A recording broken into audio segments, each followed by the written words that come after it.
This is Sunday Sugo, our weekly segment, and because of the game yesterday, this is going to be the headline where we answer your questions and also discuss the beauty and culture that is the beautiful country of Italy. So we've got some fan questions to talk about this game because we did a post show yesterday. It felt like not enough time to get through everything that we saw.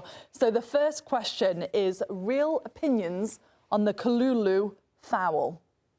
We all agree. Yeah, you all agree, right, yesterday that neither of them should have been a yellow card? Is that where you stand too, Matteo? Absolutely, especially when you see the studs going up a little bit from Barella. The second one, though, Kivu said after the game he shouldn't have held his arm out.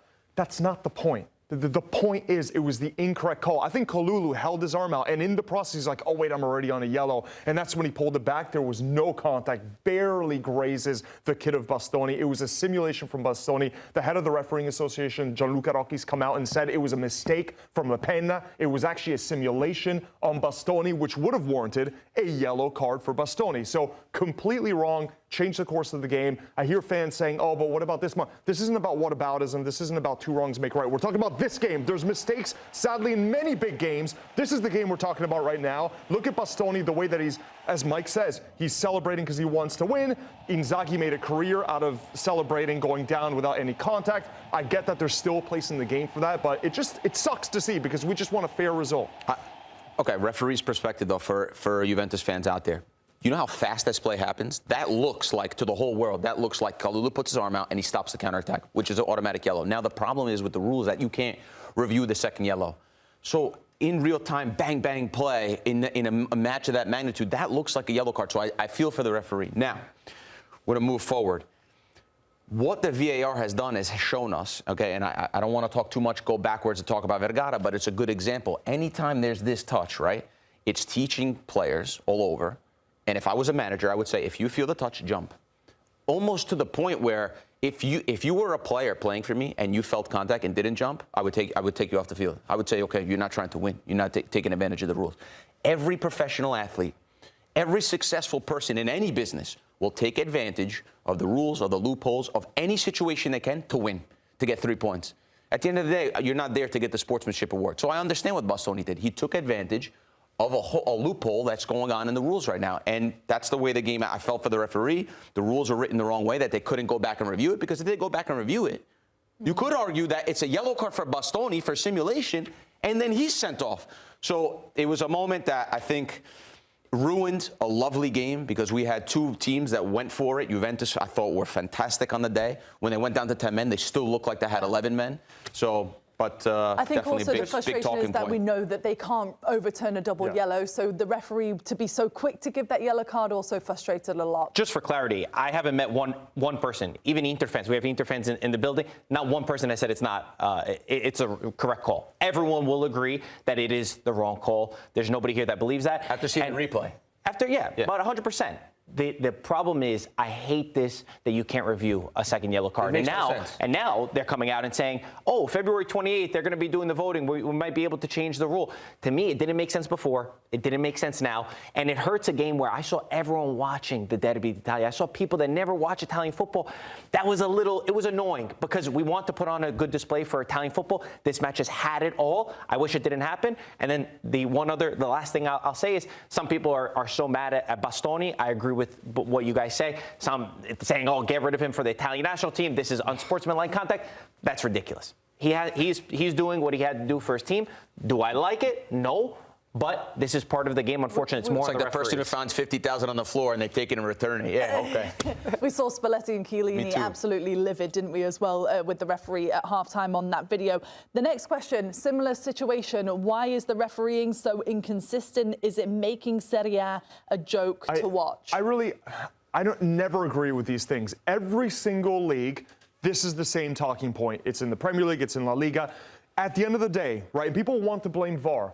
That is a faulty argument. How can you blame VAR? VAR gets it right much more than it gets it wrong, right?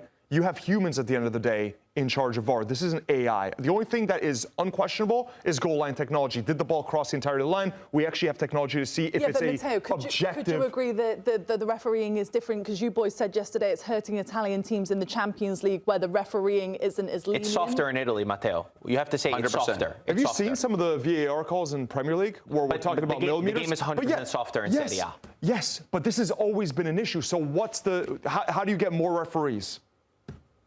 I just think VAR opened how do you up get more Pandora's referees? box. We These don't are the even know. referees we have. We don't know what kind of contact is a foul because in slow motion they all look like fouls, but some of them are not.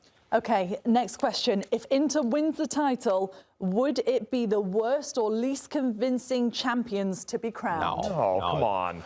No chance. That's maybe just looking at this last match, which they won ugly. It was not a beautiful win for Inter. I don't think the fans will care because they finally beat one of the bigger teams. If you look over the body of the season, they still didn't win anything yet. There's plenty of time. They've been phenomenal.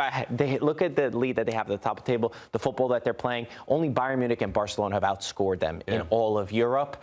No, I wouldn't agree with that. They have 16 more goals than the second-place team in Serie A with goals scored. They've been dominant offensively and defensively. They absolutely are the best team in the league. You agree, Grell? Yeah, no, for sure. I thought they've been great. I mean, you got to look at the games, too, where they just dominate teams 6-2 to Pisa after being down 2-0, 5-0 to Sassuolo, who's a very good team, mid-table team, by the way. So it's a high-powered team that we've known that for the last 5 years. So, no, I don't think that's true. For sure, I would like to see a better performance yesterday from Inter. I'd like to see them dominate the game more, show off their abilities, but it's fine. I think you win, you win. Okay, the next question. Which is the more passionate derby? Is it the Derby d'Italia or the Derby della Capitale? Capitale. I mean, what does passion mean? That one's a bit more where you have to kind of watch out. Yeah. You know, when you're walking outside the stadium, does that mean it's more passionate? No, it's a little bit more gritty and tough. I will say that. I think they're both equally incredibly passionate. Just one has had more violence outside the stadium. You know what my argument would be? The Derby d'Italia, usually Juventus and Inter, they're going to win the scudetto. The Derby della Capitale, it's often that's a decider within Rome. It's like, oh wait, but I beat you in the derby. So I would just lean towards that. And it has political connotations, so things are more heated and more personal in the Rome derby for sure. Which one do you think, Grell? I think for the reason that he said, but the opposite. I think that for Juventus Inter, they're mostly playing for something. You know, they're mostly playing for the scudetto, or they're going to meet in Champions League or whatever. So I think there's more in line for that. So for me personally, it's more interesting. It's been an absolute thriller in that one in particular, hasn't it? Obviously, yesterday we saw so much, and we saw the red card as well, which completely changed things. What about then the winner of that game was obviously Inter from Milan, where you grew up, Matteo. So the feature food of this week comes from that region, and the Lombardy region, which is a food that you really like, polenta. That's the spotlight this week. Look at this, beautiful. And you could put spezzatino, you could put melted gorgonzola on it, but polenta, it's a food that used to be given to the poor. It's very inexpensive to make,